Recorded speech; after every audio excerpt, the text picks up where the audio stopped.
Bone Centaurs! Briar and Bone has finally hit the stores now, and that means that both the Teratic Cohort and the Twist Wield are available for you guys to buy. Today we're going to be taking a look at the Teratic Cohort. We're going to be looking at the abilities, the fighters, what makes them tick, and we're going to be doing some list building for them. If you want to see more faction breakdowns and faction focuses like this one, please do not forget to like and subscribe. And if you want to throw some more support my way, you can join me here on YouTube, you can join me over on Patreon, you can join me over on Streamlabs. Either way, you will get to see behind the scenes content, you'll get to see stuff first before anybody else, and you'll have a little bit of a say into the kind of content that I produce in the future. But let's get into it. Let's look at those bones. Let's see what makes the Teratic Cohort tick. Okay, so as always, we're going to start with the reaction. The reaction is Predatory Ravage. A fighter with a Teratic Cohort rune mark can make this reaction after all damage points from an enemy fighter's melee attack action have been allocated to them. So they get attacked, they take the damage, they get to react. The reacting fighter gets to make a melee attack action that targets the attacker. When a fighter uses the reaction, you can discard one of your wild dice. And if you don't, you're at -1 attack, -1 damage points allocated by each hit and critical hit from that attack action. Basically, it needs to be FAQ'd, because at the moment, the fighter who is using this reaction makes an attack action and not a bonus attack action. This means that when they do the reaction, they're going to use up one action as normal to react, and then they're going to use up an additional action to make the melee attack actions. So that's something you have to be very careful about when you actually use this. It's not like a normal reaction. You're going to give up both of your opportunities to activate if you use it. But why would you use it? A lot of people have been saying, oh, it's not that good. Why would I use this when I can just not react? And then I get to attack twice into my opponent anyway, so I can do more damage. There are a few reasons why you would want to do this. One is if your opponent runs into you and you know you're going to die and your basic attack actions are going to do more damage than a straight out counter would, then you can use the reaction and you basically get a free attack off at your opponent. Most of the time, you're not going to be needing to throw your wild dice into it anyway, so you can just attack, do the damage. You're going to die anyway, so it doesn't really matter where your actions go. The second scenario that you might want to use this in is if you're already in combat with your opponent, they've already taken a bunch of damage and they're very close to death. So if they decide to attack you and they don't kill you with their first attack action, you can react, kill them back, so that they don't get to use their second attack action against you, potentially killing you and doing more damage. In effect, what we're doing is we're saying, okay, when you attack me, if you're low, you have to watch out because you're basically going to die in the return swing. That's what this reaction is telling you. Is it better than counter or better than some of those other reactions out there? I don't know, is the question. It really depends on what's happening during your game specifically and how many wounds left the fighter that's attacking you has and how many wounds left you have. That'll really tell you when to use this. I think it's okay when put into the context of those two scenarios that I talked about. But yeah, I really think it wants an errata or an FAQ to say, all right, this fighter's going to make a bonus attack action because then it'll get to react. And then it'll get to do something again afterwards if it manages to kill off its opponent or if it manages to survive the attack itself. Secondly, what I've got for you here is a battle trait. Now, as of the Briar and Bone book, every single warband in the game has now got battle traits. They effectively operate like faction passives, and if all of the fighters in your warband share the Teratic Cohort rune mark, they will have access to this battle trait. Let's take a look at it. What is it? Predatory Outriders. Before deployment, you pick a friendly battle group that's not in reserve, so anything that's on the board already. Fighters from that battle group can deploy 6 inches from their deployment point, but if they do, they must be deployed more than 6 from each enemy fighter. Normally, you're only able to deploy a battle group within 3 inches of your deployment point. This one allows you to deploy within 6, which effectively gives you an extra 3-inch range to get to pieces of treasure or to be closer than your opponent. So I actually think it's pretty good, but as we're going to see, I'm not entirely convinced that you would want to make a wholly Teratic Cohorts warband. So I think most of the time this isn't going to come up unless you're basically playing one box, in which case it's a nice little buff for your warband. You'll get to be a bit closer to where you want to be, and most of the time it's going to cut down the amount of activations that it will take for you to get to where you want to be by 1, because the average movement of most of your guys in this warband is 4 or 5. It seems like every warband that's coming out of Games Workshop these days has some kind of gimmick, right? They're going to do a thing, and that thing is going to be special to them. So in the case of the Teratic Cohort, what they're going to be doing is they're going to be using your spare wild dice to buff their abilities to get additional effects off depending on how many wild dice you put into them. And here are basically all of their abilities and how they're going to use wild dice. So on a double, we have Bestial Leaps. The fighter makes a bonus move action of 3 inches, and they can fly when they do it. But when you use your ability, you can discard one of your saved wild dice, and if you do, you get a 4-inch move instead, and you can fly when doing that. I don't think that the extra 1 inch is going to be worth your wild dice, but normal Bestial Leaps, it's a bonus move of at least 3 inches, and we know that bonus moves are very useful in this game, and it's something that is basically a premium. So yeah, I think as a double, absolutely fine. Second ability, Nandrite Strike. +2 attacks for your next melee attack action. When you use it, you can discard 2 wild dice. If you do, crits are scored on a 5 for that attack action instead. So this is just a direct upgrade of Onslaught, because Onslaught will give you 1 attack for the rest of your turn, whereas this is going to give you 2 attack actions for the first attack. So on a move attack, this thing nets out more. On an attack action, they're basically the same, but Nandrite Strike has the bonus ability to crit on 5s if you discard 2 wild dice. Now, I think of all the abilities here, I think Nandrite Strike is really where we want to be if we're going to be discarding our dice, because critting on 5s is a very strong thing to have, especially on something like our leader who has naturally a lot of attacks to him. The next ability is Unleash Rage. 1 crit from the next melee attack action scores 1 additional crit. When you use the ability, you can discard 2 dice, and if you do, 1 crit becomes 2 additional crits instead. So, if you use it normally, let's say we roll 1 crit and 2 hits from a 3-attack fighter, that becomes 2 crits and 2 hits. So that's an improvement of 1 crit, but you have to do the crit first to be able to use it. And then we can put more wild dice in, and that 1 crit and 2 hits will become 3 crits and 2 hits. But the main problem with this is that you have to critically hit in the first place, so you're really down to praying to the luck gods and hoping that you're going to get those hits, whereas something like Nandrite Strike is just going to give you a flat more dice to deal with in the first place. Artery Severing Bite doesn't need any wild dice to boost the abilities, but we're going to cover it here anyway, just because I'm going through the rest of them. So after an enemy fighter has been allocated 1 or more damage points by a melee attack action made by this fighter, it's mainly going to be made by your dogs and the Bone Harpies. Each time that fighter makes a reaction or an action other than wait, so if they want to move, if they want to attack, if they want to disengage, for example, until the end of the battle round, you're going to roll a number of dice equal to the value of this ability, and for each roll of a 2 or more, you allocate 1 damage point to that fighter. So, potentially, if you have a 666, the most damage that you can possibly do to your opponent is 12 points of damage, because they're going to be making 2 actions when they activate. If you roll a 666, you have 6 dice, and for every time they use an action that isn't wait, you're going to roll your 6 dice, and on a 2 or more, you're going to do the damage. I think it's okay. I think it's dependent on your opponent doing things. If they wanted to sidestep Artery Severing Bite altogether, they could wait with their fighter, but usually if you're in combat with someone else, you aren't really going to be waiting. You're either going to be attacking or you're going to be doing damage or whatever you're going to be doing. I like that it's on a 2+, which gives it at least some kind of consistency. If you're looking at a middling triple, say something like a 333 or a 444, you'll be looking around about 6 or 7 damage to your opponent after you use this ability. And then we have the quad Savagery Unbound. Each friendly fighter with a Teratic Cohort rune mark in this fighter's battle group gets to make a bonus move action. When a fighter uses this ability, discard 2 of your saved wild dice. If you do, each friendly fighter with a Teratic Cohort rune mark can make a bonus move action instead. It's saying that you use your quad, everyone in your battle group gets to make a bonus move, put 2 more dice into it, everyone gets to make a bonus move, as long as they have the Teratic Cohort rune mark.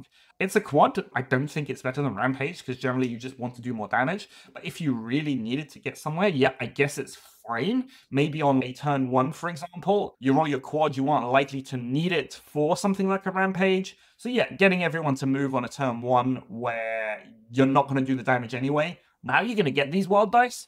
Apart from storing them normally as you play the game, you're going to have the Eyes of Catacross double. That reads, roll a number of dice equal to the value of the ability. For each roll of a 5, you're going to add 1 wild dice to your saved wild dice, and you can't use the ability more than once per battle round. I've got the stats here, and this is basically the percentage chance to generate 1 or more wild dice based on the double that you roll. Realistically, you're going to want to roll at least a double 3 to generate 1 extra wild dice. Personally, I would not look at putting wild dice into doubles specifically to use Eyes of Catacross, because you're using a wild dice, you may get 1 wild dice back, possibly 2, so the net amount of wild dice that you are generating isn't going to be worth the dice that you're putting into it.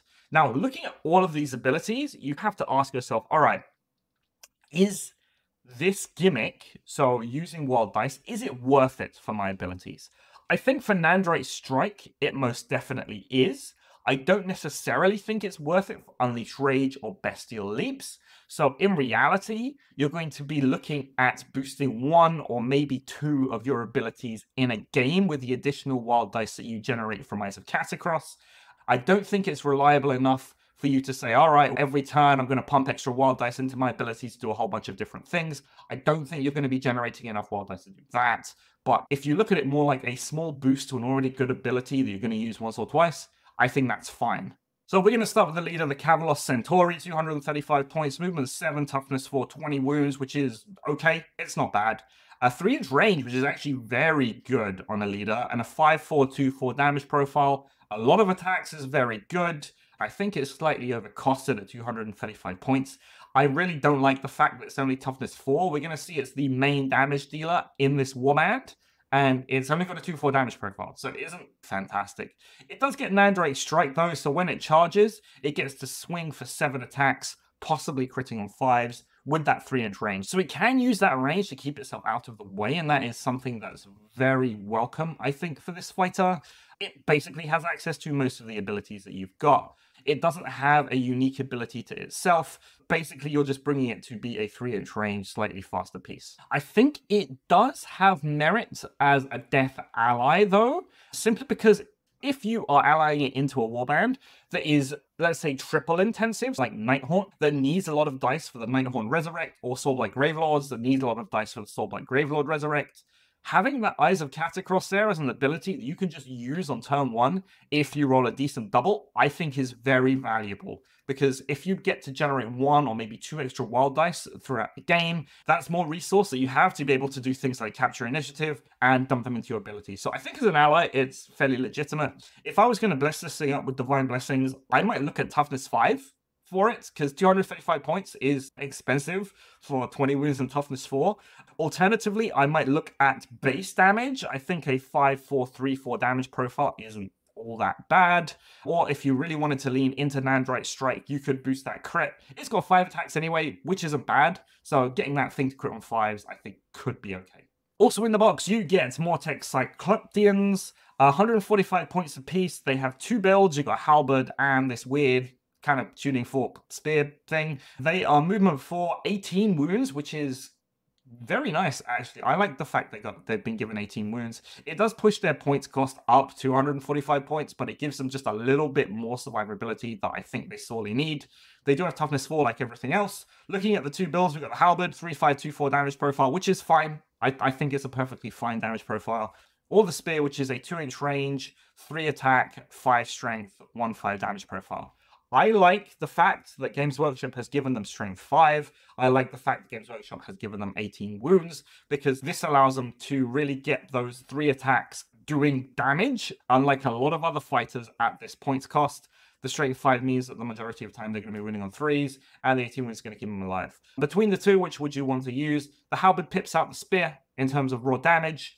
The Spear is better with Nandrite Strike if you decide to put those 2 dice into it, because it's going to be critting on 5s with that 1-5 damage profile. If I was building this, I'd probably go with the Halberds, but I can see the compelling arguments to take Spears. You've seen that both the Kavalos Centauri and the Cycloptians have Nandrite Strike and Unleashed Rage. Here's all the maths for you. The long and the short of it is that Unleashed Rage is only good on the Kavalos Centauri because it's got enough attacks in its basic profile to be able to proc the extra crits, and basically any other time you're going to be wanting to use Nandrite Strike. If you had 2 dice available to you to be able to put into either Nandrite Strike or Unleashed Rage, always put it into Nandrite Strike if we're talking about Cycloptians. Or if you are attacking with your Kavalos Centauri, that's where you want to use the wild dice and then use Unleash Rage. Additionally, we have Aviarch Harpies. I really like these. Some people don't like the models at all, but I think they're super cool. 115 points. They are movement 5, toughness 4, like everything else in the warband. 10 wounds, which is fine. They have the beast room mark, so they can't pick up stuff, and they can't open doors, whatever, but they got the flight room mark, which is okay. And a 4-4-1-4 damage profile. They are the second fastest thing in the warband. You would think that with that flying room mark and those wings, they'd be a lot quicker. They're only movement 5. In my experience and what we've seen from playing things like Pyregeists, Fly becomes a lot less useful the lower move you have. I think movement 5 is on the cusp of that. It's enough movement to be able to get a lot of good use out of the fly remark.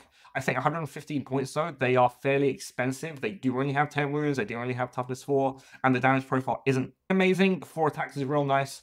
The strength 4 is real nice. They do have artery severing bite though, and they are the quickest deliverer of that ability. Maybe you want to bring 1 to use that ability, run it at a thing. It's not going to be able to get in there turn 1, so maybe turn 2, do an attack, do artery severing bite.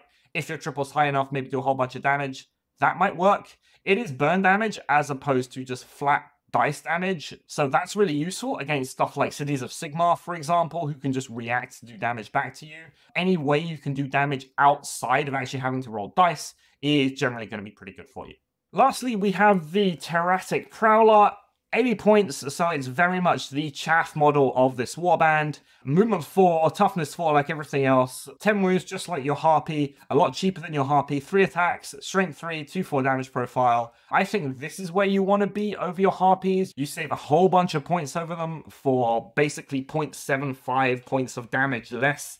They are more points efficient when they're attacking. They have the exact same abilities. They still have Artery Severing Bite. They still got Unleash Rage. They still have Eyes of Catacross, which is very good. Everything in the Warband has Eyes of Catacross, which is really useful. It means you don't have to use abilities on your really big guys to be able to get those extra wild dice and do the thing. This is where we're going to be looking. I would be looking to take Prowlers over Harpies if I had the option. If we look at what's in the box, we're going to get 1 Kavalos Centauri, a pair of Mortek Cycloptians, a pair of Harpies, and 3 dogs. You look at these damage profiles, the real source of your damage is going to be coming from your Marshal. So I would say if you wanted to play pure Teratic Cohort, you probably want to get another Marshal, either eBay it, get another box, whatever you're going to do, because that's really where the bulk of your damage is going to come from. Your 145 point guys, they're fine. They are average. They will do what they're going to do, but you're not likely to see any massive fireworks out of them.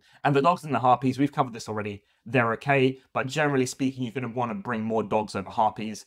If I had the option, I would drop the Harpies completely and just bring more dogs. The allies that I'm really looking at here are ones that need wild dice of their own to pump into their abilities. I'm looking at Nighthorn, things like the Wielder of the Blade, with its triple to be able to resurrect. It needs extra dice to be able to do that. And the Warband, it's fine at generating extra wild dice. It has an ability that does it. They're also missing a strong hammer piece. The Cycloptians are okay, but like I said, 18 wounds and toughness 4, it's not going to last forever. So I think something like a Vargulf might be really good for that. So if we're taking both like a Vargulf and a Wielder of the Blade, I know that's half your points cost already gone, but between the two of them, the Warband can generate wild dice for you. The Wielder of the Blade can resurrect the Vargulf, which can go in and smash things. The Kavalos Centauri fills that role of disruption piece. I think there might be something there, so that's really what I'm looking at. The Vargulf is there for a very similar reason to the Vargulf Courtier, because it's fast, it's got fly, both have a bunch of wounds, and the damage that they deal isn't all that bad. If you are a converter, I think there is amazing scope for conversions. You've got the Gorthazar Harvester, which is a fantastic source for all sorts of Ossiarch Bone Reaper bits. I can see you making big old bone Vargulfs. I can see you doing all sorts of things with that kit. And it's really good for any kind of converter who wants to make this warband their own. Going into lists, this is a pure Teratic Cohort list. So something, if you just wanted to bring them, this is what I would be looking at. And as a reminder, this gets to use the battle trait where one of your deployment groups that starts on the board gets to deploy within 6 inches of your point instead of 3. So I think that's okay. I think the warband itself is fine. I think that the Teratic Cohort as a whole is just going to be okay. I don't think it's going to be winning any massive events. But again, I don't think it's a complete dumpster fire either. I think it's fine. But this list, what do we got? We got a pair of Centauri, a pair of Cycloptians. You can give them any one of the 2 builds. It doesn't really matter. So it's basically your choice. And a trio of Teratic Prowlers. Harpies versus Prowlers. I talked a little bit about this already. Is the +1 move an average 1 point of extra damage worth 35 points? I don't think so. That's why I bring the Prowlers.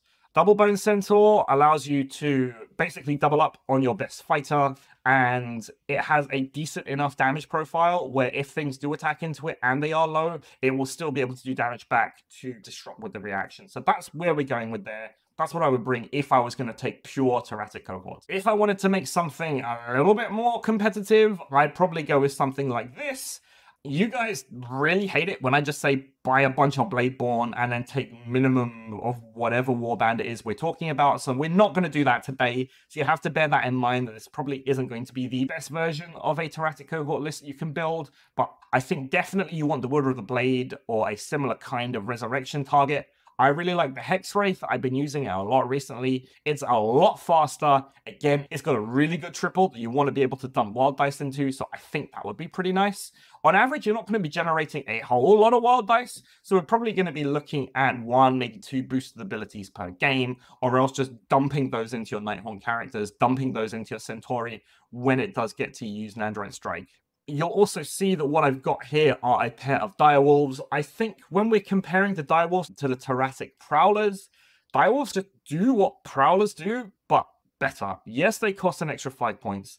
Yes, they do lose that toughness 4, and they lose a couple of points of damage. But what do you get? A much faster piece. It's twice the move of your Teratic Prowlers. It's got a really good reaction that allows it to react, get a free move, and then a free attack action if enemy fighters come in range of Wielder of the Blade or your Centauri, which is very good. And they are not beasts, which allows them to go around and pick up treasure. I think they're a straight upgrade. I still want to take 1 Teratic Prowler because it's a real good Eyes of Catacross battery. It can just go to an objective, sit there, use Eyes of Catacross on a decent double every turn, and just generate stuff without you having to put dice into your Wielder of the Blade or your Centauri or your Cycloptians. If you wanted to bring all Teratic Prowlers, you could. You'd open up like 10 points, so you can put more stuff into Divine Blessings if you wanted. The blessing that we're going to be using is +1 attack, Wielder of the Blade. Of course, we're always going to do that. If you were bringing a Hex Wraith, then you probably want to give that thing +1 strength to give it strength 4. Really boosts the ability for it to use its auto crit powers, so that's really good. On the Centauri, you basically have a whole bunch of options, right? You can go +1 damage, you can go +1 attack, strength, toughness, or even wounds. Any of those are perfectly legitimate. They will enable your Kavalos Centauri to either do more damage or to be more survivable, depending on what you're facing and depending on what you need. Okay, and that is it from me for today. Thank you very much for watching. I hope this was useful to you to try and play and build your Teratic Cohort. Like I said, I think they're fine. I don't think they're going to be winning any events, but I don't think they're a complete dumpster fire either. I think with the right kind of build, they can do some work, but they're going to struggle in some areas because their guys generally are on the more expensive side, so they're not really going to be able to put much bigger warbands on the table unless you really double down on your Teratic Prowlers, or as I've said, bring in a Bladeborn with a whole bunch of cheap loots. They could do it then, but I don't think it's going to happen. But anyway, as always, if you like what you see, please don't forget to like and subscribe, and let me know down in the comment section below what you think about the Teratic Cohort. If you've got any interesting builds, that would be something that I'd like to see. If you have any interesting allies that you think would go really well with them, that's something I'd like to see also. But anyway, yes, thank you very much for watching. As always, I've been Itan, this has been Musings, and we will see you next time.